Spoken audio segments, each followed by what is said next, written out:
So, let's talk about that moment. You know the one. You've spent an hour getting your makeup just right, your outfit makes you feel incredible, and you're finally out in the world, living your truth as your most authentic self. But then it hits.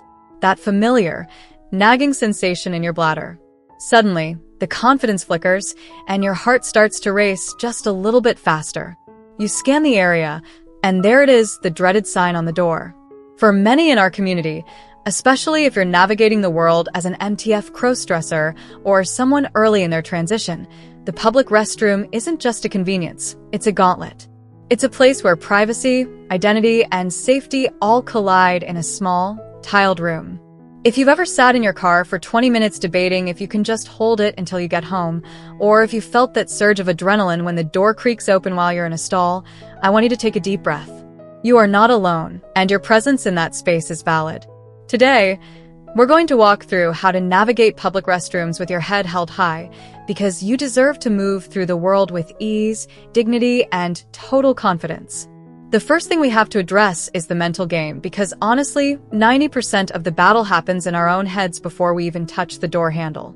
It's totally natural to feel a bit of imposter syndrome or hyper-awareness of how people are looking at you. We often feel like there's a giant neon sign over our heads, but here's a little secret from someone who's been there. Most people in a public restroom are deeply, intensely focused on exactly one thing, and it isn't you. They're thinking about their own messy hair, their own schedules, or how quickly they can get back to their lunch. When you walk in with a sense of purpose, you blend into that collective bubble of just getting things done. The goal isn't to be invisible, but to be unremarkable. Think of it like this: you aren't asking for permission to be there. You're simply using a facility that exists for people who share your gender expression. When you carry yourself like you belong, others tend to follow your lead. Now, let's get into the practical side of things, starting with how to choose the right spot. If you're feeling particularly anxious, location scouting is your best friend. Whenever possible, look for family restrooms or all-gender, single-stall options. These are the gold standard for peace of mind. Many modern shopping malls, large department stores like Nordstrom or Target, and even some coffee shops have moved toward these inclusive designs.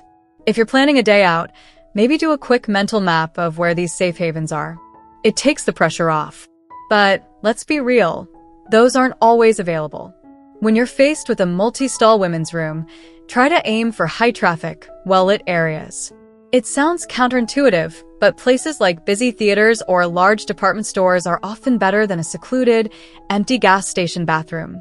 In a busy room, people are in a task-oriented mindset. They want to get in, get out, and avoid eye contact at all costs. When you actually make your move, timing and body language are everything. Try to walk in with a steady, natural pace. You don't want to bolt in like you're hiding, but you also don't want to linger at the entrance looking unsure. Just keep your eyes forward, maybe a slight, polite nod if you catch someone's eye, and head straight for a stall. Speaking of stalls, always go for the one that feels most private, but don't overthink it. Once you're inside, and the door is locked, that's your sanctuary. Take a second. Breathe. Adjust your outfit, check your reflection in your compact if you need to, and just let that initial spike of first entry anxiety melt away. You've done the hardest part. You're inside, and the world hasn't ended. One of the biggest concerns I hear from the girls in our community is about sound and passing in such a quiet space. Listen, I get it. Every little noise can feel like it's being amplified by a microphone. But honestly, women's restrooms are not these silent, pristine temples of grace. People cough, they rustle their bags, they drop their keys, and they make human noises. If you're worried about the sound of your movements, a simple trick is to layer a bit of toilet paper in the bowl beforehand to muffle things, or wait for the sound of a hand dryer or a flush to provide a little acoustic cover. But truly, the more you relax, the more natural everything becomes. You're just another person taking care of a basic human need. When it's time to head to the sinks, this is where a lot of people feel the most exposed. My advice? Keep it simple. This is not the time for a full makeup overhaul or a long conversation. Just do a quick hand wash, maybe a swift glance in the mirror to ensure your wig is straight or your lipstick hasn't wandered, and you're good to go. If someone tries to make small talk, a simple, friendly hi or a smile is usually enough. You don't have to engage in a long dialogue. Most of the time, the restroom code involves minimal talking anyway. If you feel your voice might give you away and you're not comfortable with that yet, a polite smile and a have a good one as you head out is perfectly standard. Now, we have to talk about the what ifs, because being prepared is how we stay empowered. In the very unlikely event that someone stares or says something, your best weapon is calm, quiet confidence. You don't owe anyone an explanation of your identity.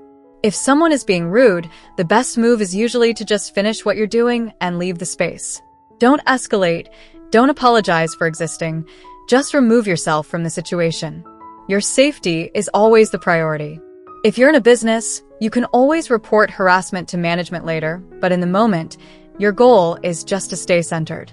Remember, their discomfort is about their own narrow worldview. It is not a reflection of your worth or your right to be there. The more you do this, the easier it gets. I promise. It's like a muscle you have to train. The first time feels like a mountain, the 10th time feels like a hill, and by the 50th time, it's just a bathroom. You'll start to realize that the scary scenarios we play out in our heads almost never happen in reality. Most people are kind or, at the very least, indifferent. You are part of a beautiful, diverse spectrum of womanhood and feminine expression, and that includes the mundane parts of life, like using a public toilet. Every time you walk into that space and choose to be yourself, you're not just doing it for you. You're carving out a little more room in the world for the next person who might be feeling just as nervous as you were. So, next time you're out and that familiar feeling hits, don't let fear dictate your day. Straighten your shoulders, remember that you are a queen, and just go. You've got the tips, you've got the right, and you've got an entire community standing right there with you in spirit. You are brave, you are beautiful, and you're doing just fine. Before you head out to conquer the world today, I'd love to hear from you. Do you have a go-to safe spot in your city, or a tip that helped you build your confidence when you were first starting out? Drop a comment below, and let's support each other. Your story might be exactly what someone else needs to hear today to feel a little less alone. If this video helped you feel a bit more empowered, please hit that subscribe button and join our My Life, My Rules family. We're all about celebrating the journey, one step at a time. Click over to watch our video on building a feminine wardrobe on a budget if you want more tips on living your best life. Stay bold, stay authentic, and remember, it's your life, so live it by your rules. I'll see you in the next one. Thank you so much for watching till now. It means the world to have you here. This community is all about empowering each other and celebrating the incredible journeys of everyone on their path to living authentically. If you're ever feeling lost or alone, remember you have a whole family here for you. Hit that subscribe button, smash that like button, and let's keep inspiring each other, sending you all the love and strength in the world. Until next time, live your life by your rules.